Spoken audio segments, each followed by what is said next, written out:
I am Dr. Anand from the Department of Information Technology. I welcome to all the participants in the SATP. I would like to invite our chief guest, our speaker, Dr. Venkatesan. I privilege to introduce our chief guest, Dr. S. Venkatesan.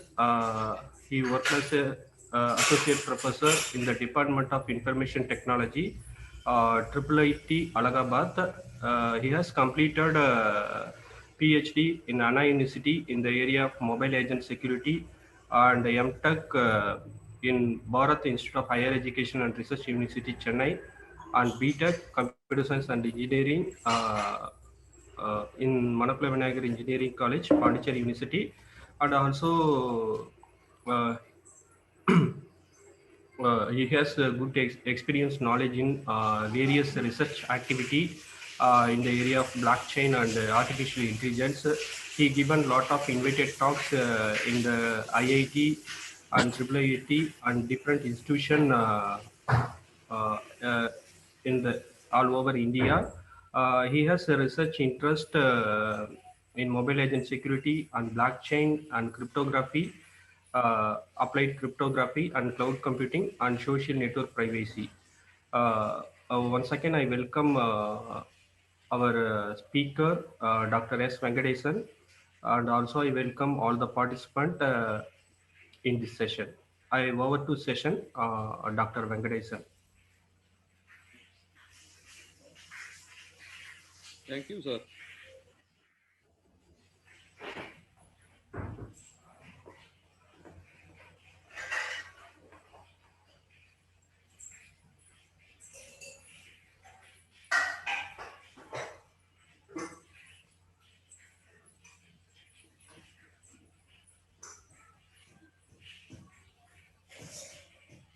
I hope the slides are visible. Yes, sir. Yes, sir. Okay. In case any no,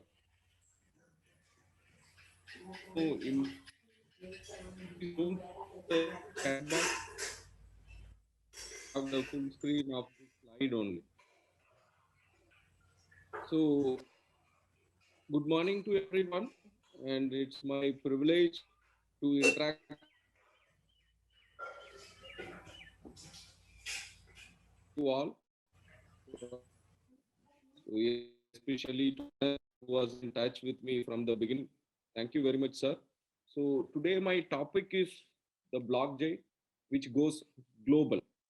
So the topic is very interesting. So I had given different talks on blockchain, but this is the first time I give on the global perspective of the blockchain. So before I start my talk, I would like to acknowledge the authors and the various forums from where I took different contents as well as the images for this particular presentation. So we all know that blockchain is a distributed database, or we can say it is a distributed data structure, because if you see the structure of the blockchain, it exactly looks like the linked list, what we have studied in our data structure course. The difference, if we see, it's the pointer.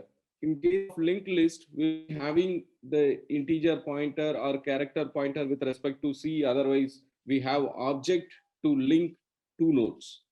But in case of blockchain, we have little different thing, that is the cryptography hash, which is used to connect the nodes, or we can say the blocks.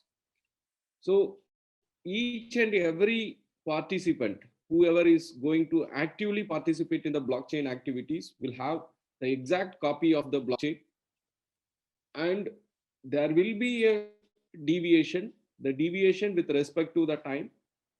Let's say at one point of time, I may be having 4 blocks, but the next person may be having only 3 blocks. But in the next sometime, the person who had only 3 blocks will also have the 4th block. So in that way, we can say that the clients connected or the participants connected with this blockchain network will have exact copy of the block. So now you can understand what is the advantage as well as disadvantage of having exact copy of the blocks. So let us discuss in the future slides about that. And we all know that once we put something into the blockchain, we always think that there is no possibility of modification. So we should not say that it is not at all possible to modify. We can use two separate terms to mention that it may be less possible to modify or very less possible to modify and virtually impossible to modify. So why we say like this is, we know that in Bitcoin or Ethereum, the growth of the blockchain is dependent on some mining, and the mining needs the computational power. So whoever has high computational power, they can solve the problem so quickly. So problem in the sense the puzzle. So if somebody or if any single user or some set of users having more computational power, then what happens? They can always mine the block continuously. If some user or the set of users keep on mining the blocks continuously, then the control will go to them. So in this case, we can say it is possible to modify the data.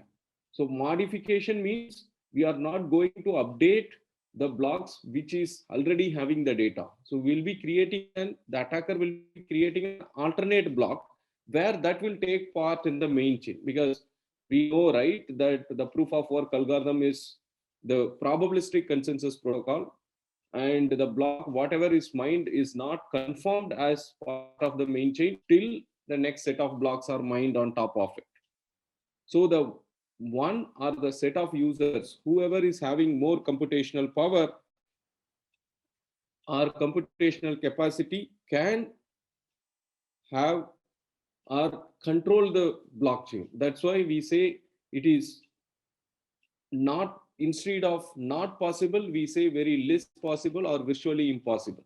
So now why it is very less possible or virtually impossible is, if we see the computational power of the individual user with rest of the world or the set of users with the rest of the world, then definitely we know that the rest of the world will be having more computational power when compared to an individual or set of users. That's why we say that it is virtually impossible or very less possible to make the modification. So this is the major feature we can say for using the blockchain in different applications. And we use the cryptography hash. So the blocks are connected. And if you have to change one block, you have to change many blocks. Then only your change will take effect into the active network. Otherwise, it will not get any effect. And changing those things are, as I said, it is very less possible or it is virtually impossible. So what happens before blockchain? So we know that blockchain was popular in this last 5 years only, even though it was introduced in 2008 by anonymous Satoshi Nakamoto. But in the last 5 years only, the use of blockchain grown a lot. It's not only that, the people who does research is also increased in last 5 years. So from 2008 to 15 or 14, if we see, the even though it started with Bitcoin, the popularity was very less. Later, it becomes very popular. And you know what is happening.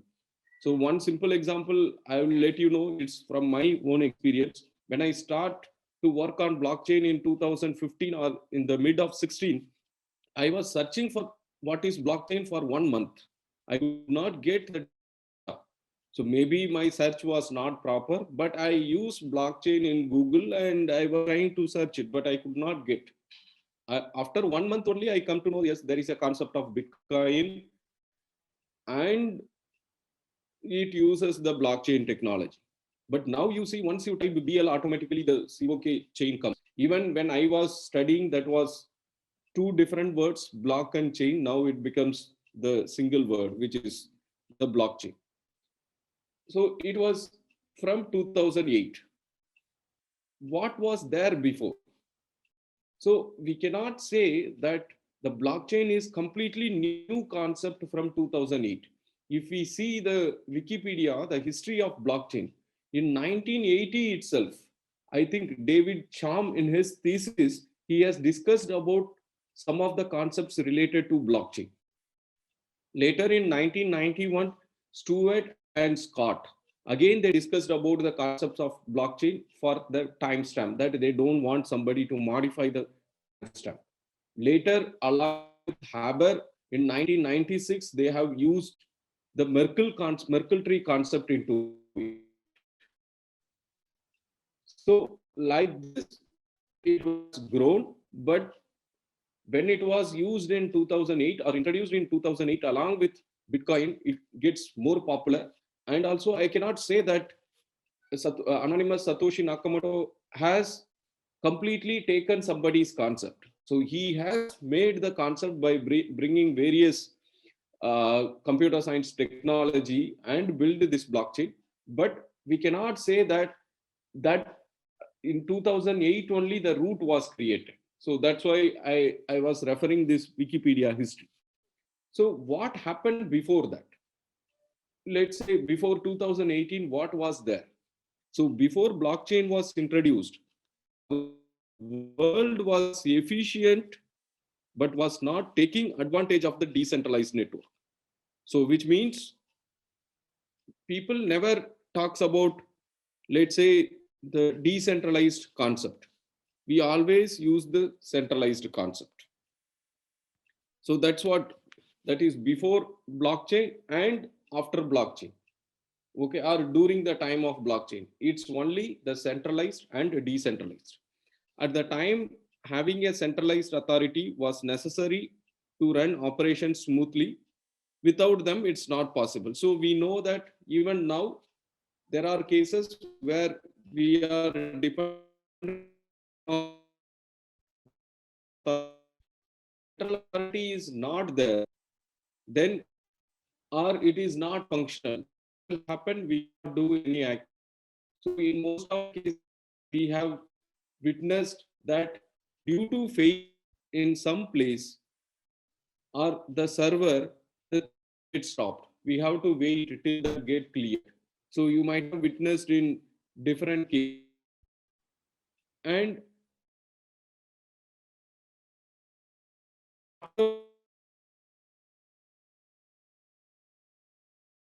also limited and could not flourish as in something which is out of the box. So even for the automation also. So every time you have to request the central authority, then the response has to come. Accordingly, the decision has to be taken. So you can see this economic landscape was also controlled by the authority and there was no other way to do. So what happens if we have to make a transaction from one country to another country? You know, it's not so easy. Anyway, now this credit card and all comes, which makes little faster. But otherwise, this wire transfer, we have to go to the bank and there were so many complexities. Anyway, that is required for the better management. Otherwise, there will be so many illegal things happen. So the government is doing the extraordinary to control all those things, but there are few cases we can say that it is getting delayed. But we cannot say now with the credit card you can make the payment very quickly. But again, it's depend on the central authority. But I hope you all know about this Bitcoin. So in that, people makes the transaction from any location to any other location without bothering about anything. They make the transaction. So that means the Bitcoin is the global currency. So it can be used anywhere. But again, we cannot say it is globally accepted everywhere. There are places, let's say in our country, even though Honorable Supreme Court of India has given the clearance to use cryptocurrency, But if we go to any shopping complex or somewhere there, they may not accept it. Okay, so definitely there we need to convert it, and that is also, in my opinion, it is very much required. Otherwise it will lead to lot of uh, criminal activities. So that we all know about it. Our identity is completely hidden. Okay, then people can misuse. So this is what happened before blockchain. But now we have the concept of decentralized. We can distribute the work among the people and not depend on any of the central authority. If you and me want to communicate, we can communicate or make the transaction. We don't depend on some other parties. That is the central party to involve in it. So definitely we can say, just a second, please.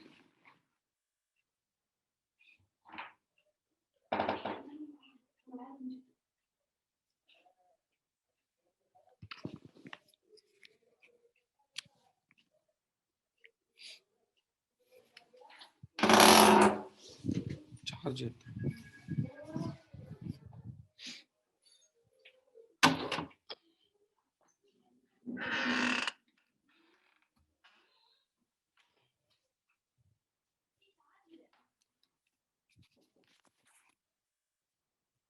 Travel.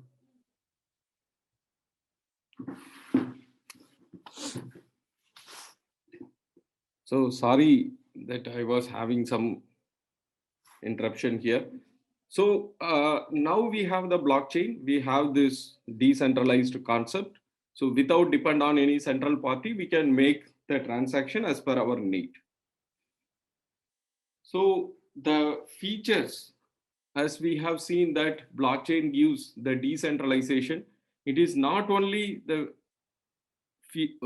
decentralization is not only the feature of blockchain, it gives integrity that we have already seen that discussed, as I said, that since we are using the cryptography hash, no, it is virtually impossible to make the modification, and it ensures the availability because all participating nodes will be having exact copy of the data, and it ensures the transparency because we allow for public verifiability. That means any party can verify, but it's depend on what type of blockchain you will be using.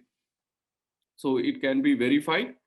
Then we can say the trust. The blockchain brings the trust. So what here the trust means, since you are going to ensure integrity, availability, transparency, and you are bringing the decentralization, automatically people will have the trust. So these are the features when we claim using the blockchain technology for any of the applications, because these days people want to use blockchain for all the applications, but the claim is very much required for which it will be used. So I will discuss how we can decide whether we will be using or we will be needing blockchain or not for any particular application at the end of this talk. So there are various applications possible where we can apply the blockchain technology. So the supply chain management, where the product from the warehouse to the sellers. So the product can be tracked with the help of, see, we will not be using the blockchain technology to track, but we can make sure that no parties are involving in, let's say, doing any fraud activities. That can be handled through blockchain, but we cannot say directly if I apply blockchain that problem can be solved. So there are different research problems that has to be solved, then only we can give the solution for the threat model of the supply chain management. Next is healthcare. Even we have also done some work on this healthcare record management system. You know that in healthcare the patient data is very sensitive. Even though many says that what is the problem in disclosing the patient data, it is not like that, that you can disclose the patient data just like that. Let's say for example, having diabetes, what is the problem in disclosing that he is having diabetes?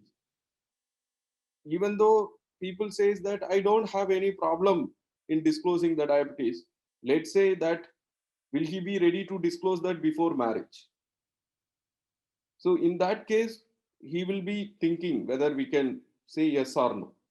So it's a very simple example, but like this, there are so many examples where it is very, very sensitive data. So I cannot say that using blockchain, we will ensure the privacy of the data, but in addition to the privacy of the medical data, the integrity is also very much important. Otherwise, what will happen? The patient who will be in treatment will be very highly harmed. So, how can we ensure the integrity, and how somebody can verify the integrity of the data? For that, we can apply blockchain. Next is insurance. So, we all know that in various cases, there will be a lot of delay in getting the claim, even though now the respective agencies claims that we give the amount immediately, but there will be some crucial cases we cannot blame the insurance agency, because they have to do it formally and they need all the proofs. But sometimes what happen, people may give the wrong proof. So how that can be handled? And in addition, we want that the claim has to be settled very quickly. So if we use the blockchain, let's say connecting the healthcare and the insurance through this blockchain, then nobody can make any change. That is, it is virtually impossible to make change. And for the settlement also, it will be very fast. Next is for the identity management, because this is crucial these days. People give fraudulent identities, and the identities are depend on some third party. We always need to get into some third party to prove the identity. So it is like online trusted third party required, but for every activity we need the particular interruption of the third party. So if we are using the blockchain, it is decentralized. So whoever puts the data there and can get verified very easily, because the data is available in the blockchain. Based on that, it will be verified. So I'm not saying that we'll be putting the data, this sensitive identity data as the public data, but the relevant information like the key, the public key of the respective user will be put there. So to ensure that identity or to validate the identity using the public key, the verifier can validate and accept if it is valid, otherwise it will be rejected.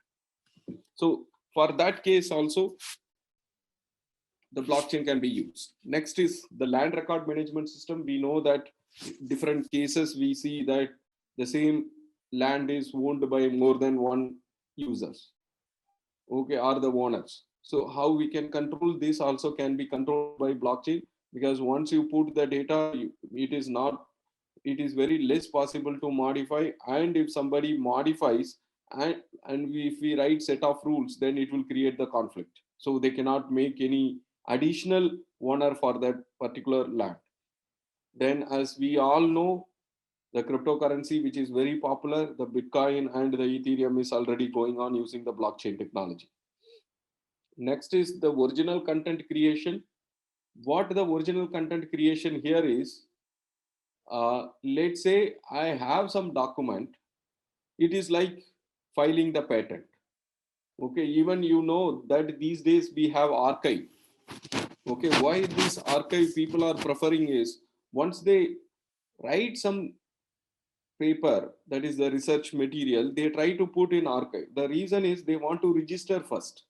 Otherwise, somebody else will claim, if he or she shares the paper with someone and that paper is not yet published, let's say, then what will happen? The person who got the paper may claim the ownership of that paper, because it's nowhere published.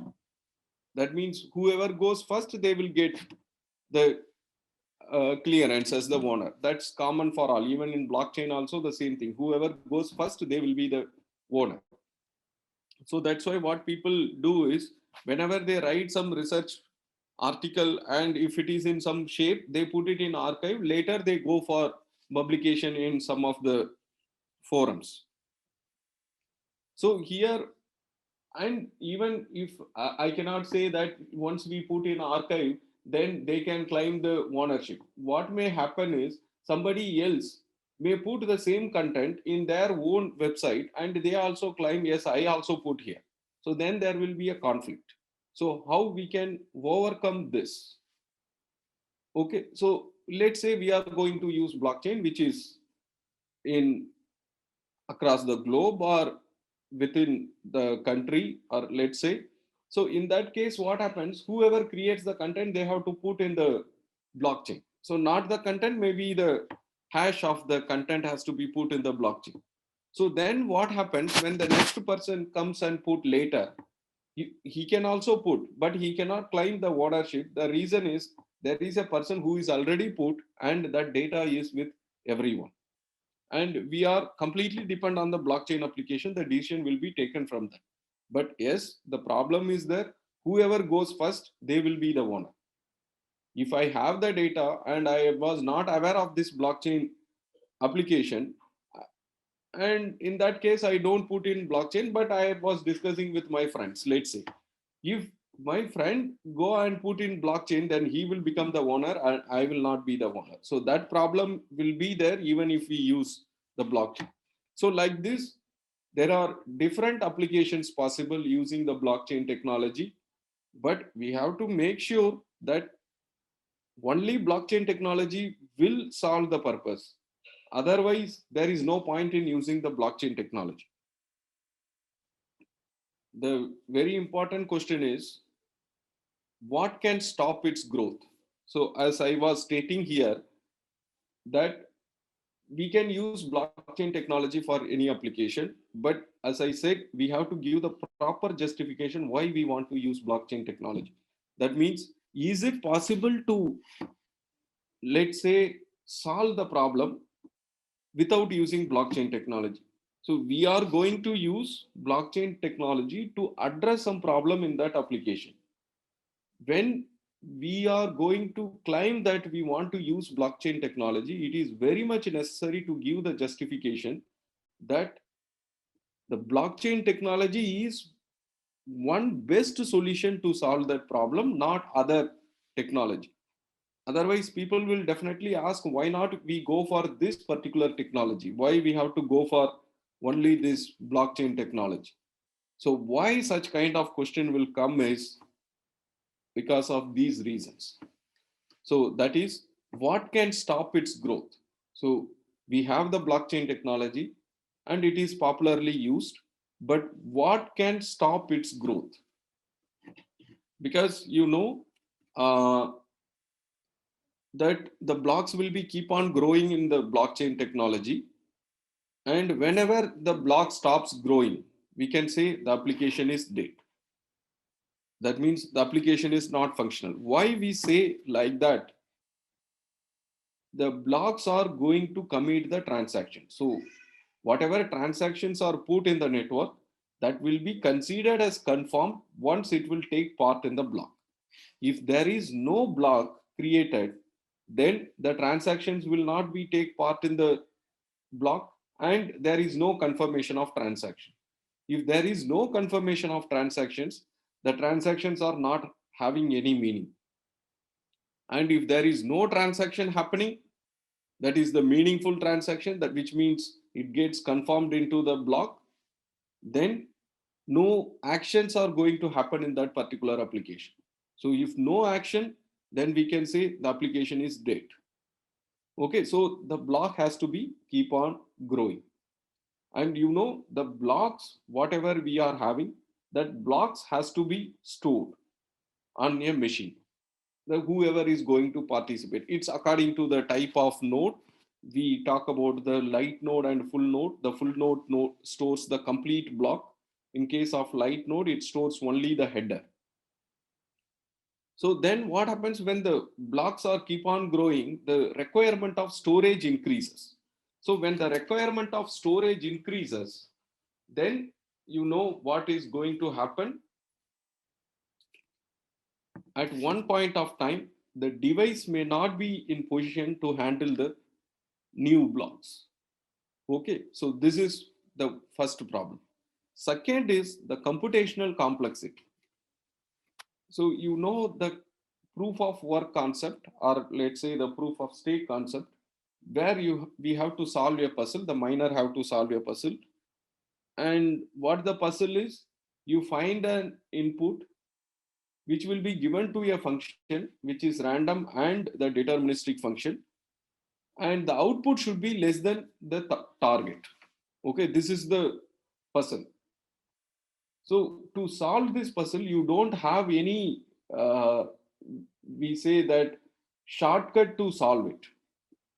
Okay, we have only the brute force method. You have to go for all combination because the algorithm is random, even though it is deterministic. So in that case, you have to solve that problem by investing huge infrastructure. Otherwise, it will be too much time consuming. So, which means the computational complexity is high.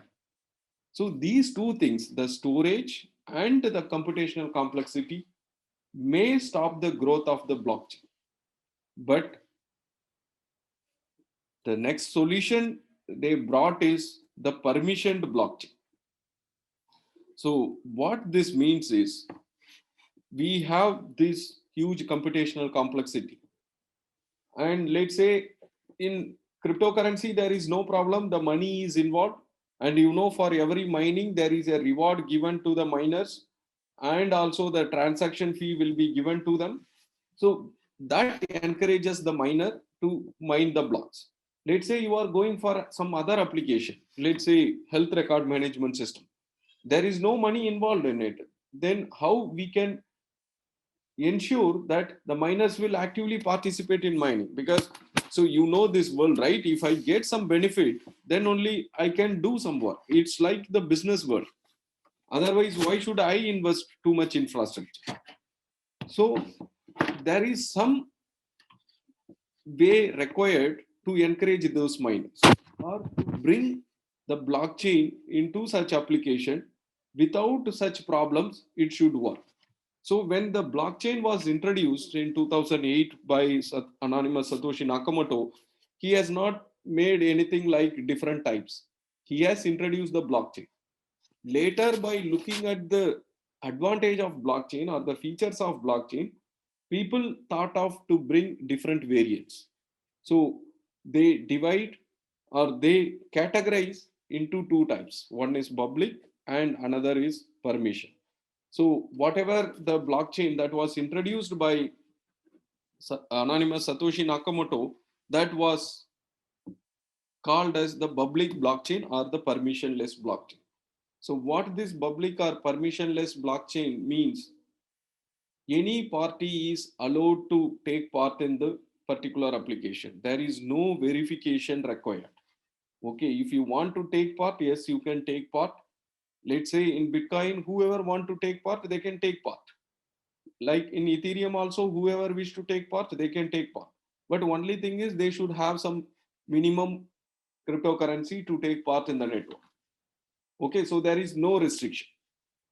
Later they come with the variant that is the permissioned blockchain. So where here the users are restricted. All of them are not allowed. Only the restricted users are allowed to take part in the network. So there will be a authority who can authorize that yes, these people can take part in this particular network. So what happens here is when we are going to have an authority who authorize the participants, it is like they will be doing the activities, the blockchain activities, without looking for incentive. Let's say that in our institute, if the head of the institute says, we will not say that we don't do it. We should do it. Otherwise, we will be losing our job. Or something else may happen. Okay. We don't ask that I need incentive, then only I will do it. Okay. That's not going to happen. So that way, the permissioned blockchain was designed. But in case of permissionless, the head of our institute cannot control the employee of some other institute. Okay, so because the permissionless, we are allowing anybody to take part. Okay, so the controlling is not at all possible. That's why we have to encourage them by giving some incentive. But in case of permission, that one is not required. So one thing is we encourage the miners to mine the block by having the permission. But again, we have to think of the application where you cannot spend too much infrastructure. And that is also, let's say, unnecessary. So how that can be handled? So they completely skip from this proof of work concept where more computational complexity is required, and they use some other existing consensus protocol where you don't need much computation. Okay, for example, this Byzantine fault tolerance consensus protocol, we don't need any, we can say, that high level of computation. Yes, that also has the complexity, which means there is a communication need among the users to take the common agreement or to come to the common agreement. So only in that case, we can say it has the problem, that is the scalability is an issue when we are going for Byzantine fault tolerance based consensus protocol. So that can be used here. So in that case, there is no need of huge infrastructure. And as I said, the scalability will be an issue, but we are going for permission network. So when we have the permission network, the network is somewhat limited. Okay, it is not globally expanded. Okay, so the problem of this computational complexity will be solved. And further, if you see, the permission is divided into two, categorized into two, that is public permission and private permission. So what this means is, in public and private, let's say in the permissioned blockchain, we have the authority who authorizes the people to take part. But there also we can give the provision to the users or to the public. You can verify. Okay, you cannot write the data into the blockchain, but you can validate, you can verify it. So in case we are giving the public verifiability, that becomes the public permissioned blockchain. Otherwise, it is private permission blockchain. So where the read as well as write is only applicable for the user who is authorized to take part in the network. So that's what the private permission blockchain. So if we see the growth of the blockchain version 1.0, let's say that was anonymous Satoshi Nakamoto introduced blockchain, which is permissionless. Okay, which is only concentrated for the cryptocurrency application, not for any other application. Maybe now Mr. Anderson work on that to improve further to bring some other applications. Next, the blockchain version 2.0 comes to the picture where the Ethereum is the one where we can have the smart contract to build the decentralized application. So, which means it's not only for cryptocurrency, we can have some other applications also.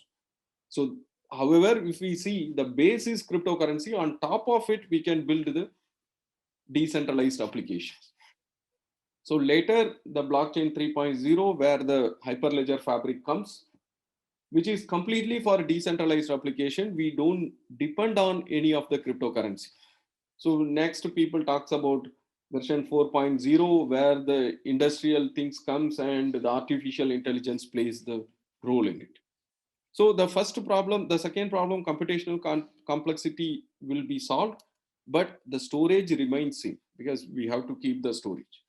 So for that also we are working, and there are some papers like light chain is there, and we are also working for the constant memory blockchain, but it is not applicable for all the applications. For example, if we consider the Bitcoin, our concept will not work because we don't have anything in the latest block or in a single storage.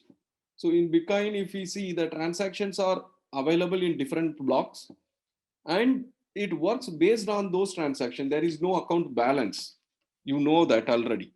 But in case of Ethereum, we have the account balance. So in that case, maybe we can say the data, whatever is there in very old blocks, may not be required. Even this is stated in anonymous Satoshi Nakamoto paper, that when we are grown a lot, maybe we can remove some of the blocks or the transactions so that we can reduce the memory. So in that way, we can say the second problem can also be solved. So the blockchain will go global without any restriction. So what is the lifetime of the blockchain application? So generally we say we want the blockchain application or any application to run continuously without any problem. But in some cases, we know that if there is an issue, then we have to stop that application. Maybe the application violates the rules. In that case, we'll be asked to try to stop the application for time being till that problem is resolved. But is it possible to stop this blockchain application? See, if it is permission network, permissioned blockchain, there is no problem. We can stop it because there will be an authority involved. What about this permissionless blockchain? So the simple question here is it possible to, uh,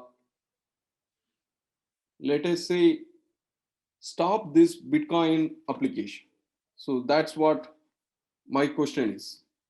I hope you got what is my question. Is it possible to stop Bitcoin now? So just let me give you 2 minutes time. If you have any answers, then please let me know. Otherwise, even if you have any questions, then let me know in 1 or 2 minutes. After that, I will continue. I hope I am audible.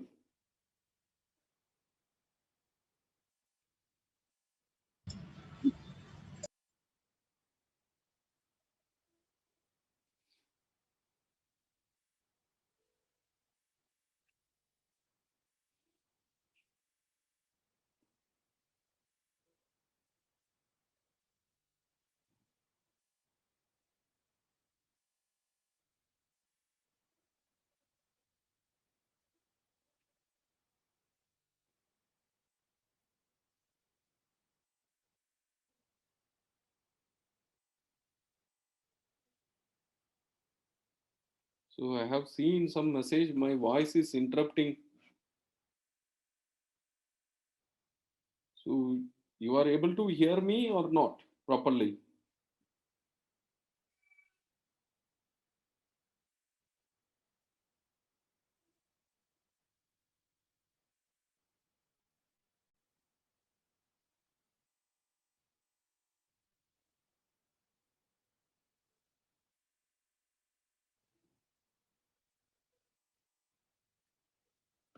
Dr. Anand, is my voice audible? Yes, sir, your voice is audible, sir. Okay, okay, okay.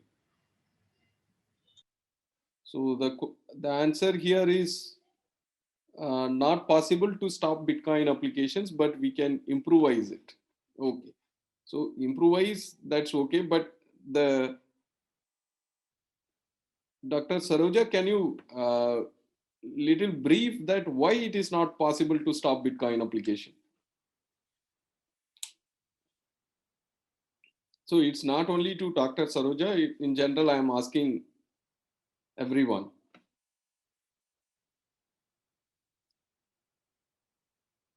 So the Bitcoin application is permissionless blockchain, that is public blockchain.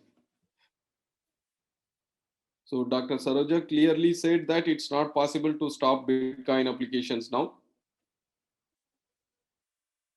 So she has written that it has gone into high profile business worldwide. Okay, let's say if United States of America would like to stop Bitcoin, is it possible to stop?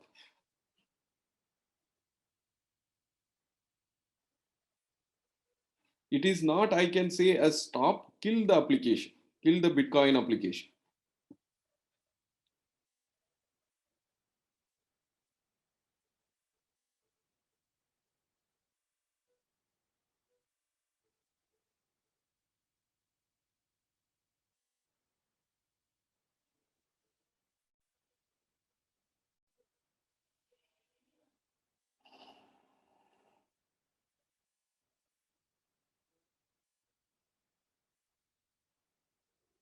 So it's not so easy to do that. Even if more than 5 countries join together and try to stop it, it is not possible because the other countries are there that will be running the application. Okay, one thing can happen, the complete world join together, then try to stop the kill the application, then only it is possible. But even then, we don't know if someone else is doing the mining in the backend. Okay, so they may run this dark web kind of network and do all these things. So this is where we can say the blockchain goes global. So thank you, Dr. Saroja.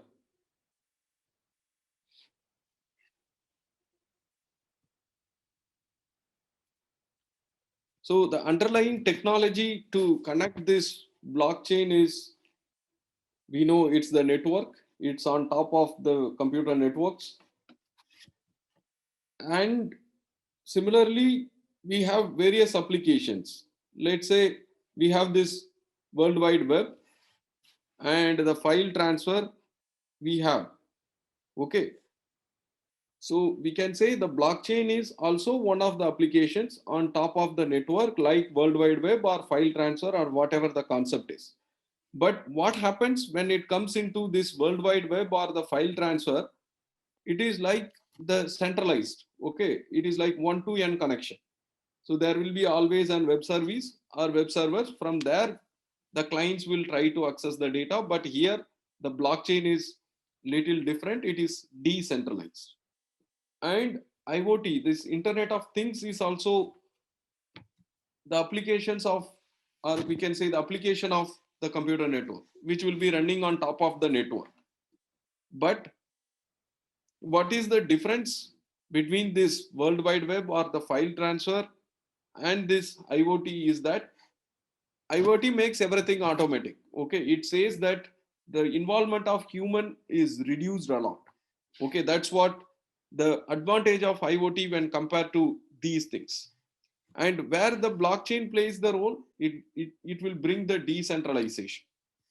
So it will be like there is a network, on top of it we'll be having the blockchain. Using the blockchain, we can say the IoT applications can be built.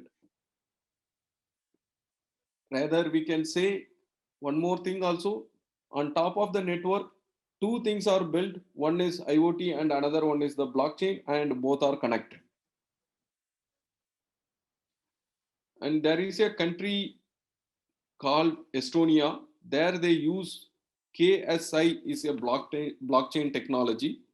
This is keyless signature infrastructure. We have heard of this public key infrastructure. So similarly, they have used this keyless signature infrastructure, which means they are going to have some verification without using the signature, but the key is required. It does not mean that they will not use key. The key will be used for the individuals and for their data. Key is used for their signature, but the integrity of the data can be verified without the signature.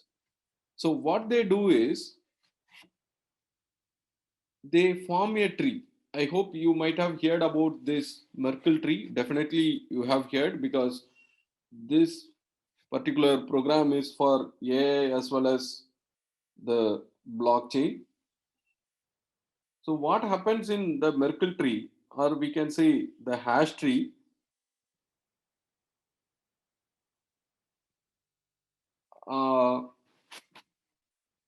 there will be the data, and that we can say as the base data. Actually, that's not the part of the tree, but the tree has the pointer to that data. And then the leaf of the tree is hash of this data. Okay, let's say I have the data 10, that is 1 to 10. And for each data, there is a leaf.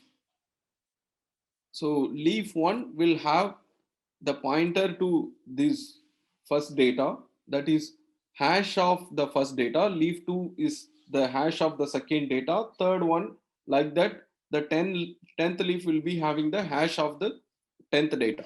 Then next level of the tree will have the hash of the first leaf and the second leaf. The concatenated hash will be again computed. The hash will be computed for that. That will be the next level node of the tree. So similarly, it will be built. Finally, there will be a root of the tree, which will be having the root hash. So which means if there is any modification in the data, the Merkle tree will be altered, and the root, whatever is there, that will not be mapping with the modified tree. So what happens is, let's say I have some 10 data. For that, the Merkle tree is built, and the root hash of the tree will be given to somebody or some set of people. Later, if somebody comes to modify the data, modify the tree and the data they have modified. Once they modify, definitely we know the root hash will be different. So when the modified data given to the people who are already having the root hash, they can easily prove that the tree is modified. So they use this concept in Estonia.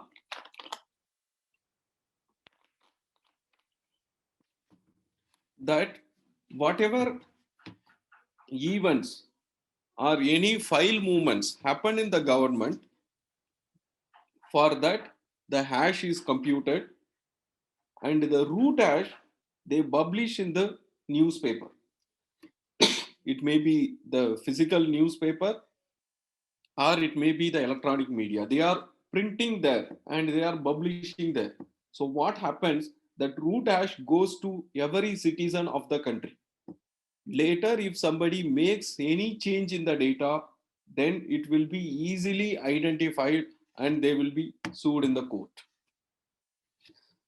So what it's going to do is make sure that system and data are free of compromise. So nothing can be done. Once it is put, it is put. People are going to watch that. Okay, they cannot see the actual data, but once you modify, then the sufficient proofs are there that you have modified. Okay, but you see this while retaining 100% of data privacy, that they make sure. Okay, but once you put the data, you cannot update anything. Okay, you can update in future by pointing that this was there already and there was a mistake and we are correcting it here. That only it is possible. So we cannot do any other things. So this is the first country which uses this concept for the e-governance, and also they claim that the e-governance in that country is improved a lot. So the major problem with different governments will be when we move the letter and we have the blockchain into that, there is no concept of backdated. Okay, we cannot have any backdated letter. We say that today I am transferred, so you give me the letter with the backdated, I sign and give it to you. So that's not at all possible. And next, something you have issued, after that we may remove it from maybe the server, if it is maintained in the centralized server, or if it is in the paper, we can remove that or tear that paper and throw it away. But when you go for the blockchain, that is not at all possible. Once it is done, it is done. Okay, we cannot delete or update. Okay, we cannot do anything. So these are the complexities when it comes to the governance. So it will give fair governance, but sometimes people will face the trouble. It is a trade-off. Sometimes what happened, by mistake we would have done something, so the person will be very genuine, but by mistake he would have done something. Even then also he is not having any way to get it corrected. Okay, he has to go and get the formal approval and get it updated. Even in our working also, we do all these things. Sometimes by mistake we do, then we approach somebody and try to correct it, but that may not be come into the public. Okay, but when you use this public blockchain, you will be into the problem. It may be the public or permission blockchain. Definitely the whatever example we were discussing with this Estonia is, it is like the public blockchain, the complete country is going to have the data since it is getting printed in the website, sorry, newspaper. And also we can, it is not that every day only once they print. Otherwise, what happened in that case, up to 12 hours or 24 hours, I have time if I have to make any change. But there they print very frequently. Even I come to know that less than an hour they print. Okay, then you can understand what will be the impact of that. And next, let's see an application where this blockchain can be used. That is e-healthcare. And if we talk about the e-healthcare,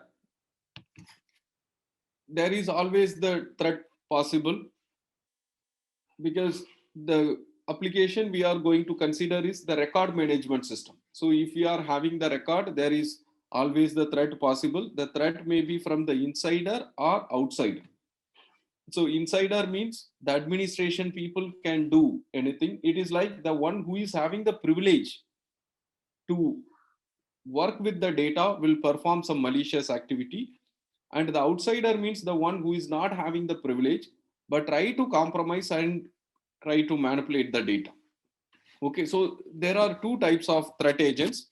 There are different threats possible, that unauthorized modification of a record, unauthorized record access, unauthorized creation of record, then the ransomware which can make the record unusable. So you heard, I hope you all heard about this ransomware, which encrypts our important data. It does not see anything like important data or not. At one point of time, I think in 2017 or 18, this WannaCrypt was there, which encrypts all files. Like, but it won't encrypt the operating system files, because they know that if the operating system files also encrypted, then the system cannot be booted up.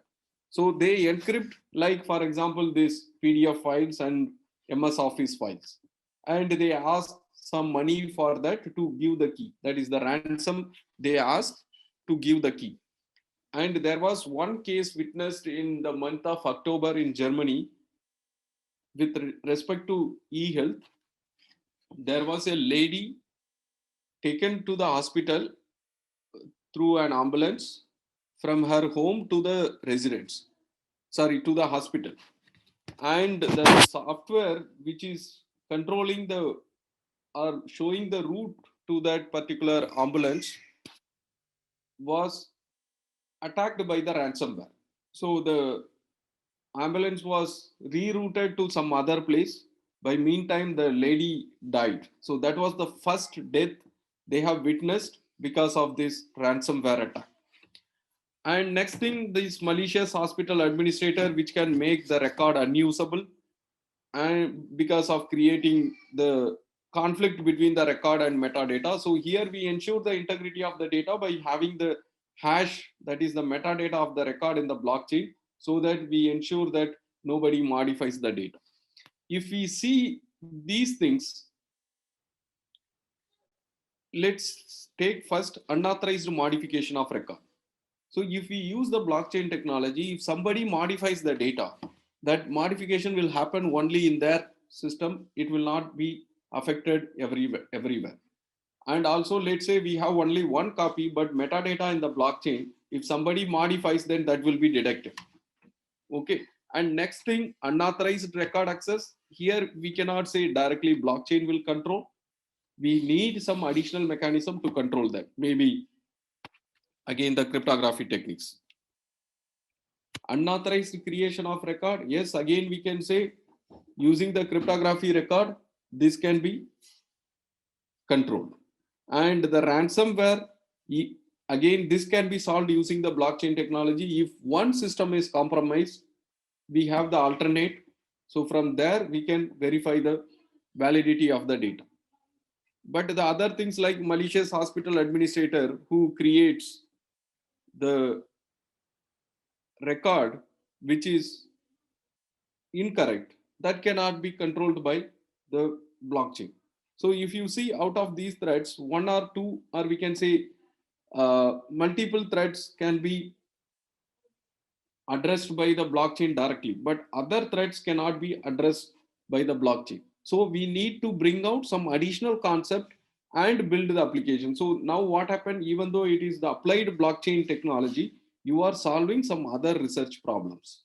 Okay, so in this way, you can claim that we are doing something new by applying the blockchain technology. So next is for the decentralized public key infrastructure. Let's say we want to have the secure communication. As per this example, let's say the Alice and Bob would like to have the secure communication. What they do is they will be having the asymmetric key pair, both the sides, and they exchange their public key. After that, to have the secure communication, they may create the symmetric key, which may be the session key for that particular session. They encrypt that session key using the public key, whatever they have earlier shared, and using that, the symmetric key will be exchanged. Later, using the symmetric key, they can have the secure communication. And let's say now we come for this decentralized public key infrastructure using the blockchain technology. So it may be Alice, Bob, Dan, or Eve, whoever it may be. They come and put the data into their public key into the blockchain. Let's say now Bob want to communicate with Alice. Bob will get the fetch the public key of the Alice from the blockchain. Then they will share the symmetric key for the secure communication. So that advantage also blockchain provides. But you know, if you are going for research based on this, this is very simple concept, because it's almost explored in many of the research. But what they do is, in addition to whatever they are trying to achieve, they add this also. It will be like the value addition for that application. So for this also the blockchain can be used. And just I would like to show some results from our experiments. It is not, I can say that uh, we have completely have the prototype and then we measured it. It's only the simulation kind of experiments we have done. Why I would like to put this is, when we are talking about the blockchain, there are definitely some activities happen. Okay, there are two kind of activities I can say apart from this mining one. One is we want to update the blockchain, and another one is we want to access the data from blockchain. Let's say when I want to update the blockchain, I have to put the transaction. So when I put the transaction, there will be some validation required. That means the verifier should check whether I am the owner of the transaction and I have rights to make the transaction. So this validation happens. But then only it get updated into the blockchain. That is through mining. Again, we leave that separately. Okay, so the transaction, once we put, the validation happens.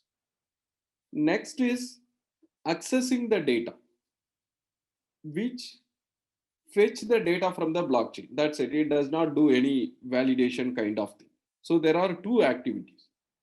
So to measure this, we done an experiment, and we have not, it is based on the Go Ethereum implementation, and we modified the Go Ethereum according to our requirement, because this was used for the dynamic network authentication. So we introduced our new transactions and also new data access. And if you see, this experiment was taken from the conventional desktop computer, which has 3.2 gigahertz of processor with 4 cores. So in this, the latency, we were running 3 different nodes on the same machine itself. So when we are making the transactions in the Ethereum, that is a modified Ethereum, the latency it take is this much. Okay, for a different number of nodes we have given. And for accessing the data, this is the latency. Now you can see the difference. As I said, that there are validations required in the transaction. So because of that, it takes more time. But in case of accessing the data from blockchain, it takes very less time. And this is on the light device, that is on the Raspberry Pi. We have took the result. For the data access, it is taking this much time, which is almost equal to the transaction time here. And it takes more than 100 milliseconds for making the transaction. So because these nodes are acting as the light nodes, and these depend on some full node for making the transaction and accessing the data. That's why it takes much time. In addition to its capacity, that it is the Raspberry device with 1 GB RAM, 4 cores with 1.2 gigahertz processor. Okay. So now if we see the timing in both, it's not very high. Okay. We can say it is manageable. Okay. Even if you are going for lightweight devices, yes, we can manage.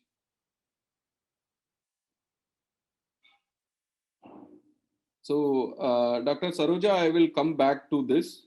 I will come back to your question. Let me complete this slide, then I will discuss about your question, please. Okay. So now this particular one, if you see, even somebody say that 100 milliseconds or 150 milliseconds is too high. But the transaction, the frequency of transactions by the light nodes may be less. It will not be very high, but the data access will be high. But if you see the timing, which is very less when compared to this particular one. So with this, we can justify that, yes, we can use the blockchain technology even for the lightweight applications also. So for this, what we have done, we were using the same proof of work mining, and it is our simulation. What we have done is, and in the beginning, no, the difficulty level was very less, so it was running in very short time. So we have not considered the mining complexity, because we thought later we can minimize the target or increase the target. That means we can minimize the difficulty level. And if you see, when the number of nodes are increasing, even though here it seems that there is a little variation, and here you can see that there is no variation, even though when the number of nodes increase. Even in this case, if you see, when the number of node is 500, it is less when compared to when the number of node is I think it was 10 or 20. So why this deviation happens, this change happens? So the things are happening on the tree, that is the Merkle tree. So when the traversal happens, maybe at one point of time, the searching node is available on the top of the tree itself. In some cases, we have to go up to the depth, bottom. So that's why this time variation happens. It's not only that we know, and anyway, this result is of the average. It's not of only one atom. And we know that, right, in our system, even if we run the same application multiple times, it will give different timings because of various impacts with this RAM and the cache. There are so many other things are there. So that's why we have also taken the average. But we say that it is also because of the tree. Okay, sometimes it is available on the higher level, sometimes it is there in the lower level. That's why it takes more time. So let me come to the question of Dr. Saroja. So the question is this a simulator based analysis? Actually, we have not used any simulator. What we have done is we have downloaded the ongoing Go Ethereum code, complete code we have downloaded, and we make modification on the code according to our requirement. And we were running the private blockchain in our own system. Then we have took this result.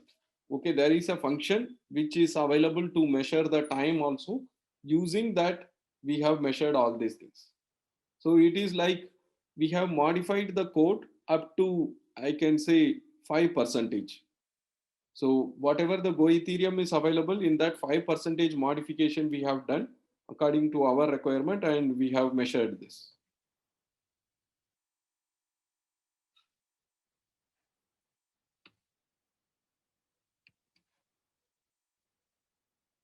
So in case you need more about this, maybe we can interact later to understand more on these things. So maybe I can show you some demo also from my machine. Okay. And another thing we have analyzed, in Ethereum itself, we can write the smart contract, and on the smart contract, we can build the decentralized application. But whatever we have done is we have not utilized the smart contract. Yes, we have utilized for one requirement, but not for complete.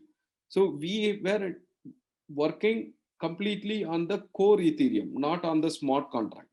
So, but then there was a question asked to us by the reviewer: what is the advantage you are going to get when compared to the existing models? There are so many existing models, but all those existing models have used the smart contract, and we are the one, we modified the code.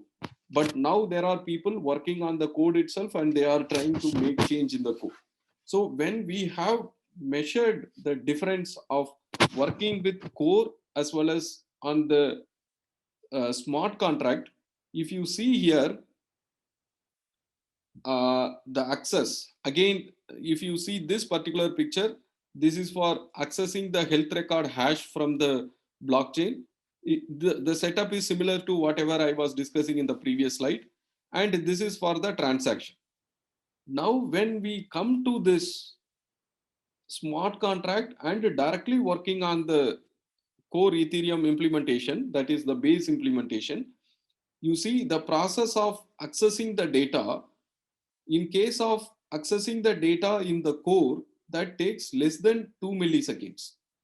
And please don't correlate this timing with this timing, because we have used different systems and the result was taken on, or we can say the code was little modified also. And the same thing with the smart contract, it takes more than 8 milliseconds. So the one reason we found is, if we are, let's say we are having the tree, and if we go for the core concept, no, we will be traversing only the tree. When we go for the smart contract, what happens, there will be a two tree, that is the embedded tree. So we have a tree. Once we reach to the particular node, again there is a tree, further we have to traverse to find the data. So it is like two traversal and one traversal. Because if we are using the core base of the Ethereum, there will be the Merkle-Patricia tree, where the nodes of each users are available. We will traverse the tree and go to the node of the particular user. When we are going for this smart contract, then what happened? Any one of the users will be running that smart contract. So what we have to do, first we have to go to that user who is running the smart contract. After that, we have to go according to that decentralized application, what is the node. So then again, one more traversal. So there are two traversal happening in the smart contract, but in case of core, it is only once. Okay, so that's the reason you can see this difference, and we don't use the smart contract in our e-healthcare application. And in this way, we differentiate our work with the other works. And the next thing is the important question, that is Google search, because the topic says, right, it is blockchain goes global. So this is the Google search trend for the past 5 years. And this dark and light, this says that the impact of the search. If it is dark, then which means the search by this country for the technology, that is the blockchain technology, is very less, then very high, then it reduces in the scaling according to the color. You can see that. You can also check in Google, use simply do Google search trend, then you will be asked to provide the keyword on which you want to see the search trend, then it can give this map. You can even go for country wise, city wise, all those options are possible. But I have given as this one as the globe because the topic is the blockchain goes global. And you can see, but you see this particular country, and here the search is not much, or even you can say it is very very less, or it is zero.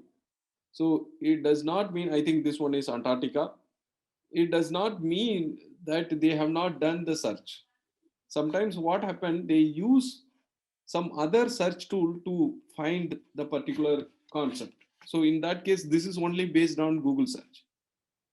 And here it is always very cold, so the people move in different locations and they do that. But I am not sure about the reason. Okay, so in this way you can see how it is spreaded. The Now the blockchain research is really very popular, and you can see there are so many conferences running with the name blockchain. So there is a blockchain conference, there is a blockchain applications conference, there is a blockchain and cryptocurrency conference, and there is a Bitcoin conference. So like this, there are so many conferences. And if you see any security conference, you can definitely see the concept of blockchain as one of the topic in call for papers. Okay, so definitely this has goes to the entire world, it completely goes global. And when we talk about the applications, only few applications can go global, other applications will be definitely only within the region, it cannot go global. So the transformation, if we see, may not be, this picture may not be visible to you all properly. In everywhere there is a transformation happened because of this blockchain. So you can see, starting from media, technology, lawsuits, everywhere the transformation happens using the blockchain. And even though you are going to apply, we should, as I said earlier, we should give the proper justification for each and everything. And there is always the trade-off. That is, we say when we use this blockchain for the cryptocurrency purpose, and it is anonymous, it's not anonymous, it is pseudo anonymous, where we want to ensure the privacy, but it will lead to the criminal activities, because Bitcoin can be used to purchase or buy some illegal things. And next is, if you are talking about the permissionless, then you have to sacrifice this computation, you need a lot of infrastructure. And if you want to do something very fast, then it will be costly because again of the infrastructure. So these are the trade-offs. So these are only few trade-offs I have given as per my understanding. But if you think more, we will see there are so many trade-offs because of this blockchain technology. So as of now, if you have any doubt, let me know. Otherwise, I will conclude with this particular picture. So this will be my last slide.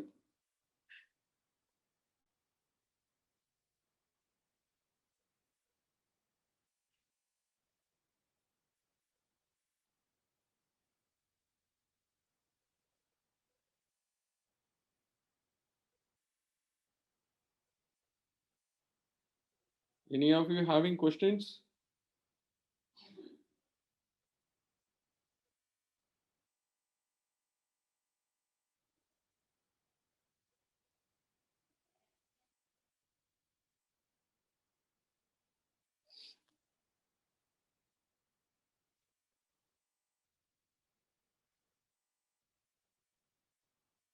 So if there are no questions, then reason might be two. One is you are completely clear with the concepts, but that is very, very rare. And another one is you know that. Okay. So let me get into this particular flow diagram. So like this, there are so many flow diagrams available. So in almost in all my blockchain presentation, I talk about this particular slide. The reason is this gives you better decision making. Okay, when you want to use the blockchain technology using this flow diagram, you can justify yourself that whether the blockchain is required for that application or not. So that is the intention of giving this flow diagram. As I said, there are different flow diagrams available. You can refer to that. It's not mandatory that you have to measure only this flow diagram. And again, this is not my flow diagram. It's given by these two authors, Carl and Arthur. So we know that when we are going for blockchain, it is distributed, or we can say decentralized. And also we want that all of them should be in same state. That means, let's say we go for this cryptocurrency application, we have to make sure that all of them will be having exactly similar data about the account balance of each and every user. If there is any deviation, no, then what happens? The users, the players will misbehave. Okay, in one place they spend the coin, and another place the coin may not be considered as spent due to the time delay, and again he will go and spend that. This is possible even if you use for non cryptocurrency applications also. So we have to make sure there should be some time bound. Within the time bound, everyone should have the common value. Okay, so which means we want to make sure that all of them in the same state. Okay, that's what the requirement. So the first question to be asked when you are going to use blockchain technology for your application, that is, do you need to store state? Which means, let's say the finite state machine. Do you want that all of the participant or the application want to maintain the state? So why it has to maintain the state is, for every input, it will change its state, and that state should be maintained. Otherwise, there will be a problem. As I was telling that if somebody is having some money in his account, after spending that money, then the state has to be changed, like his value should have been changed. Okay, so if you want to have, or if you want to store the state, then you think of going for blockchain. Otherwise, you please drop the idea of using the blockchain. And the next question to be taken is, are there multiple writers? If you have your application with only one writer, that is who is going to update the database, in that case, there is no point in going for blockchain. So you drop the idea of going for the blockchain. Okay, in case you have multiple writers, let's say you will be having more writers, yes, then you go for the next question. So the next question is, can you use an always online trusted third party? So which means we will be having the trusted third party, that is sure, because we have seen even in case of permissioned blockchain I was talking about, there will be an authority who will authorize people to take part in the application. So what here this online trusted third party means, for each and every action between the two parties, the third party will play the role. Okay, so the two parties cannot directly interact. They always need the help of the trusted third party. If the case is so, then you don't need blockchain concept. Otherwise, you take the next question. The next question is, definitely you are having multiple writers. That's why you have passed this place. If there are multiple writers, and if you don't know them, if you don't know all of them, see, there are many participants in our network and you don't know them. And maybe people will be joining in future. You don't know about them also. So in that case, you choose the permissionless blockchain. If we see the Bitcoin, in Bitcoin, we don't know the people. Whoever want to take part in the network, they can come and take part in the network. And there is no centralized authority, and that is also not required because you are allowing anybody to join. So if the case is so, then you go for permissionless blockchain, which means you don't know anybody. Then the best option for you is go for the permissionless blockchain. In case you know the writers very well, okay, that means you know all the writers and you think all of them are trusted, so then you don't go for blockchain. But again, here is some confusion. It's like, let's say you know all of them and you think that all of them will behave properly, but it is not mandatory that there will not be any problem occur. Definitely there will be some problem occur. So why this problem occur is, in a network there are possibilities like, let's say, uh, if any problem happens in the network, it may be of two reasons. One is because of malicious person involved, and another one is due to failure in the system. That is, it may be system crash or it may be the network fault. So that is also possible, right? So even if we say are all writers trusted, then we say don't use blockchain. But if you will be having a network where there is a possibility of crash or any failure, then also you can go think of the blockchain. So that one is missing here. Let's say are all writers are not trusted, then the next question you have to take is public verifiability required? What this means is, as we were discussing at the category of the blockchain where the permissionless and permissioned, that the public verifiability means, let's say there are two operations on the blockchain. One is updating and another one is the validation. So we give the validation or the verification to anybody. Okay, there is no restriction. Anybody can do the validation. But we say that the right operation, that is updating the blockchain, is only to the restricted users. So we categorize like this. So if we say that I want to give the verification to the public, anybody can do the verification, but only the restricted users can update the table, update the blockchain, then you go for public permissioned blockchain.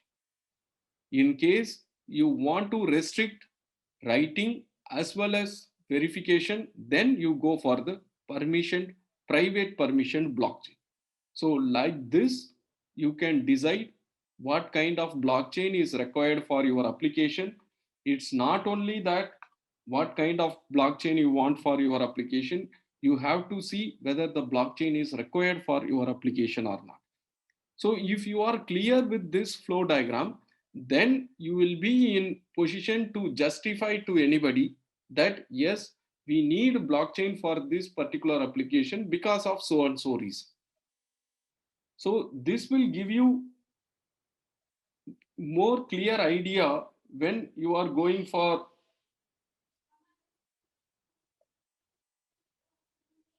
uh, when we are going for like applying the blockchain to any of your applications, because this is very much required. The reason is, as I said, there is a complexity of using the blockchain technology. That's why we have to clearly justify the need of the blockchain for that particular applications. Okay, so that's it about my talk. If you have any queries, then please let me know. Otherwise, we can end up the session.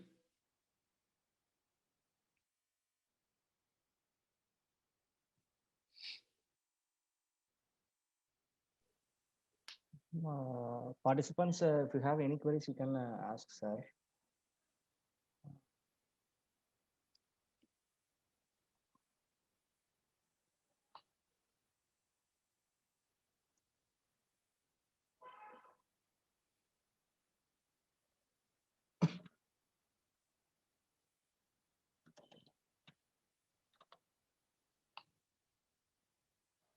I think no queries from the participant side.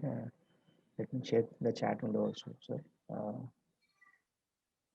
So in chat also there are no questions. Okay, The sir. questions were already put by Uh, Dr. doc- Saruja, which yes, I sir. have answered. Yes, sir. Okay.